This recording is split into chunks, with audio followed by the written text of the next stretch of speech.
মাওলানা শরাফউদ্দিন কিতাব যমুনা নদীতে বাসায়া তার ছাত্র নিজামুদ্দিন হলে গেছে বায়াতিয়া বুয়ালি কলেজের মাদ্রাসা আল্লাহর ওলি হয়ে গেছেন। মাওলানা জালালউদ্দিন রুমি কিতাব বিক্রি করে ঢোল হারমোনিয়াম বেহালা 3টা কিনছে কিতাব বিক্রি করে।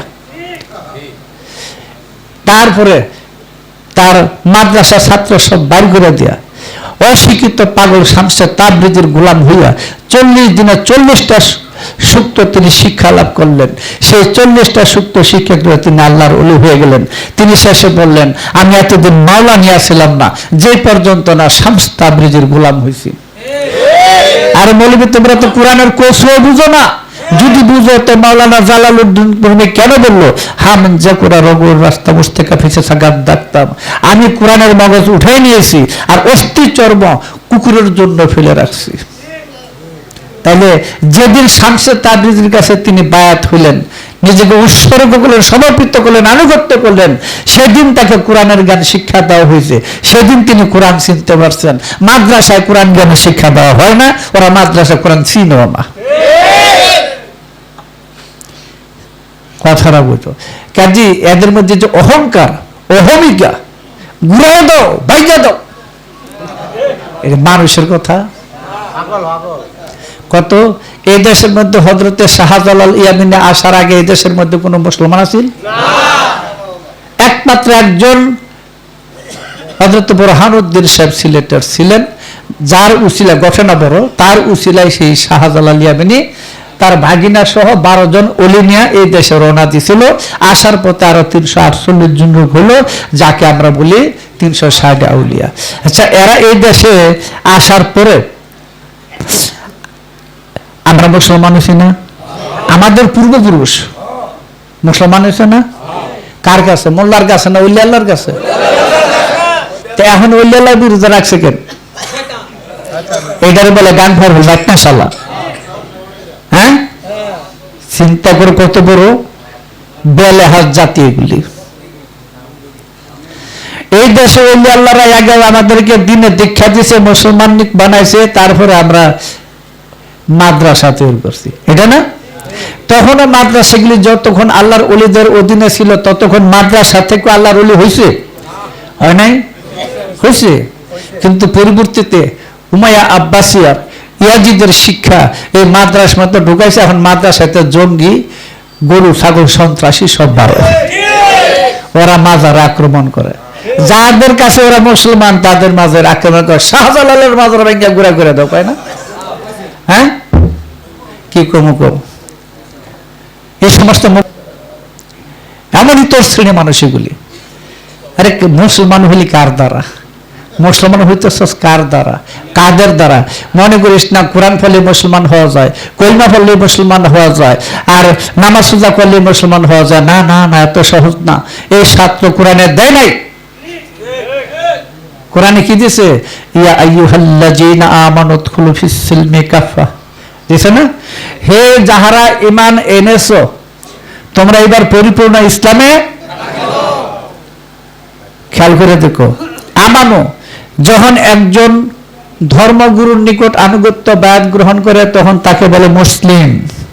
মুসলিম হওয়ার পরে, গুরুর অনুগত হয়ে যাওয়ার পরে, গুরুর নির্দেশে যখন আমি ইসলামের পথে ধাবিত হব, সৎকর্মের দিকে ধাবিত হব, তার নির্দেশনার ভিত্তিতে কর্ম সাধনা আমল করব, তখন আমি হলাম আমানো। বুঝা যায়? এই আমানকে হুকুম করছে তোমরা এবার পরিপূর্ণ ইসলামে দাখিল হও। ইসলামে দাখিল হইতে গেলে শর্তটা দিয়ে রাখছে। তো কি শর্ত দিছে? ওয়ালা তাত্তুবি খুতুওয়াতিস শয়তান, তোমরা শয়তানের পথ অনুসরণ করো না। ওই শয়তানের 2টা রূপ আছে, একটা ভিতরে একটা বাহিরে। যখন ভিতরে ওয়াসওয়াসিল খান্নাস তখন হলো ভিতরে, আর ওই স্বভাবটা যখন আমার মধ্যে জায়গা ওঠে তখন বাস্তবিক মানুষটি হলো প্রকাশ্য শত্রু শয়তান। তাই বলছে ইন্নাহু লাকুম আদুব্বুম মুবিন, নিশ্চয়ই সে তোমাদের জন্য প্রকাশ্য শত্রু। কাজেই যেই মানুষটা খান্নাস মুক্ত, ইবলিশ মুক্ত, এই শয়তান মুক্ত, সেইটাকে বলা হয় মুসলমান। তুমি তুমি নামাজ পড়ো, কোরআন পড়ো, হাদিস পড়ো, কত কিছু পড়ো, আরো কত কিছু জপো, কিন্তু যে পর্যন্ত তোমার মনের খান্নাস দূর না হয়ে সে মধ্যে তুমি মুসলমানই হইতে পারবে না। ওলি আল্লাহর মুসলমান বানায় আর তোমরা বানাও শয়তান। হ্যাঁ, কারণ খেয়াল করে দেখো, মনের শয়তান যে পর্যন্ত থাকবে এই পর্যন্ত তুমি শিরকের মধ্যে ডুবে আছো। আল্লাহর তোমার আমার মধ্যে, আল্লাহর বান্দার মধ্যে শয়তান পর্দা তৈরি করে রাখছে। এই পর্দা মুক্ত না হওয়া পর্যন্ত তুমি মুসলমান হইতে পারতাছো না।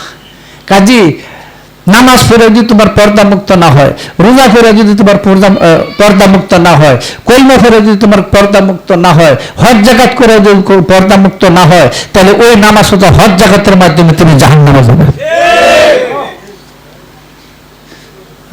মনে করছো দুটা টুপি মাথা দিয়ে একটা জুব্বা থাকলে ফিরে থাকলে আর দাড়ি রাখলে বুঝাই মুসলমান হয়ে গেলাম। হ্যাঁ, এই মানগুলো ইসলামের কলঙ্ক তৈরি করছে। ওরা সাজের মুসলমান, কাজের মুসলমান না। যারা কাজের মুসলমান তারা কারো উপরে আক্রমণ করবে না, কারো ক্ষতি করবে না, কারো বিরুদ্ধে ষড়যন্ত্র করবে না। ওদের মধ্যে প্রেম, মহব্বত, ভ্রাতৃত্ব, সৌহার্দ্য ভাব তাদের মধ্যে বিরাজ করবে। তারা দেখবে না হিন্দু কি মুসলমান, বৌদ্ধ কি খ্রিস্টান, তা বুঝবে না। তারা দেখবে তার আচরণটা কিরকম। মানুষের পরিচয় কি? চেহারা নকশানা পোশাকে? চেহারা নকশানা পোশাকে না আচরণে? আচরণ। মুসলমান হইতে গেলে আমার শয়তান মুক্ত হইতে হবে। কাজে এটা মনে করে না তুমি কোরআন পড়ছো দিকে, হাদিস পড়ছো দিকে, তুমি সৌদিদের ভাষা শিখছো দিকে তুমি একটা কিছু হয়ে গেছে, কিছু কৌশল, তুমি মুসলমান হইতে পারো নাই। অন্তত মুসলমান হইতে পারে না অন্তত। কারণ মুসলমান হইতে গেলে আমার দিলের শয়তান খান্নাস দূর করতে গেলে আমার সমস্ত কিতাব পড়তে হবে। হ্যাঁ, পড়তে হবে। হ্যাঁ, কিতাব পড়ে কি হয়েছে জানো? আমিও পড়ছি, আমিও হাজার হাজার কিতাব পড়ছি। কিতাবের একটা ট্যাট না বান্দর যায়। কথা বলছো? ইমাম ফখরুদ্দিন রাজি, যার বিখ্যাত তফসির 36 খণ্ডে তফসিরে কবির রচনা করছে, তিনি কিন্তু ইমান রক্ষা করতে পারে নাই এই কিতাব পড়ে। বুঝছো? এই কিতাব পড়ে সে ইমানই রক্ষা করতে পারে নাই। আমি শেষ একটা গান লিখছিলাম, মাথায় নিয়ে কিতাবের বোঝা আমার সোজা রাস্তা গেল বেঁকে, আর কবে চিনিবি তাকে। কত গাড়া কাটলাম, কত খোঁজা খুঁজলাম, কিন্তু যার জন্য খোঁজা খুঁজি তারে তো না কিছুই বুঝি। এই অন্ধ অন্ধই এগুলো, বুঝছো না? আগায় বন্ধ, ফাঁসায় অন্ধ,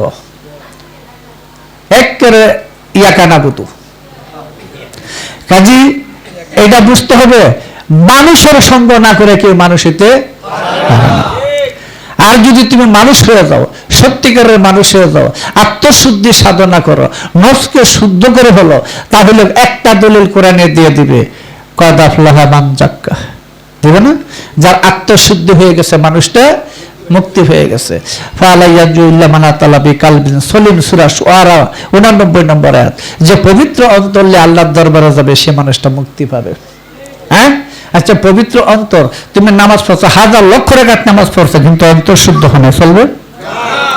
তুমি হজ করতে করতে কুকুর বাঘা করে ফেলাইছো, হাজারবার হজ করে আইছো, কিন্তু মানুষত্ব জাগে নাই, চলবে? হ্যাঁ, চলবে না। তাহলে সব ইবাদতের মূল কি? আমার মানুষত্ব অর্জন করা, মানুষ হওয়া, অন্তর জগৎকে শুদ্ধ করা, এটা না? কথাটা খেয়াল করো। আমরা কেউ চাকরি করি, ব্যবসা করি, খ্যাত করি, কত রকমের কিছু করি, আছে না? আচ্ছা, মূল উদ্দেশ্যটা কি?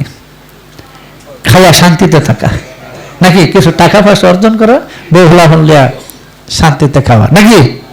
এটাই তো মূল টার্গেটটা। কোন জায়গায়? পেটটাত, এটা না?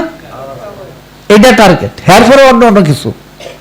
তো যত আবাদত তুমি করো, তোমার যদি আত্মশুদ্ধি সাধনা না হয়, তোমার সমস্ত বন্দেগী পাও কাজই হইতেছে না। অনেক সময় বলা হয়, 1 মণ দুধের মধ্যে যদি 1 ফোঁটা সোনা ফেলা যায়, এটা ঠিক থাকে? হ্যাঁ, মৌলবীদের ফতোয়া, 100 টাকার মধ্যে যদি 1 টাকা অবৈধ থাকে, 99 টাকা অবৈধ হয়ে যায়। হ্যাঁ, খেয়াল করে দেখো।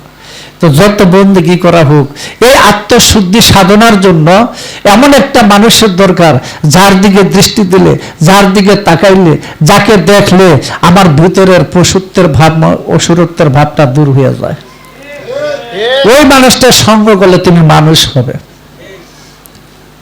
কথা বুঝছো? এটার জন্য কি আমার লক্ষ লক্ষ কিতাব পড়তে হবে? লক্ষ লক্ষ কিতাব যারা পড়ছে, এরা তো কিতাব ছেড়ে দিয়া, ফালাই দিয়া, শেষে গিয়ে পীর মুর্শিদের পায়ে পড়ছে, বুঝছো না? তাহলে ওই শিক্ষাটা তাদের কি লয়? ওরা ওই বিদ্যার শিক্ষার অহংকারে এমন হয়ে গেছে, পশুর মতো আচরণ করে, পশুর মতো কথা বলে, পশুর মতো চিগলা চিগলি করতে থাকে, থাকে না? এদের তকদিরে ওলিদের প্রতি বিশ্বাস স্থাপন করার মতো তকদির আল্লাহ তাদের দেয় নাই। আর তুমি তোমার কিতাবের মানদণ্ড দিয়ে তো ওলি আল্লাহ ওজন করতে পারো না। কিতাবের মানদণ্ড দিয়ে ওলি আল্লাহর ওজন করা যায়? যদি হইতো তাহলে ইমাম গাজ্জালি কেন মাদ্রাসার মধ্যে পড়ছে এবং পড়াইছেন? তিনি তার মুর্শিদের কাছে বায়াত হইয়া, অশিক্ষিত ব্যক্তি, তার কাছে বায়াত হইয়া তিনি 10 বছর নির্জন সাধনা করে আসলেন। আসার পরে এক লোক এসে বলল, হুজুর আমার একটা ফতোয়া লিখে দেন। তিনি খুব একটা জোরে ধমক দিলেন আর বললেন, তুমি কি আমাকে আগের সেই বাতিলকৃত দিনগুলির মধ্যে ফিরিয়ে দিতে চাও? বললো, হুজুর আমি বুঝি নাই, আমি যতদিন মাদ্রাসায় পড়ছি এবং পড়াইছি আমার এই জীবনটাই বরবাদ হয়ে গেছে, কোনো কাম লাগে নাই। ইমাম গাজ্জালি তার ইহুল মুদ্দিন কিতাবের প্রথম খণ্ডের শেষ পাতার মধ্যে এই কথাগুলি দেওয়া আছে।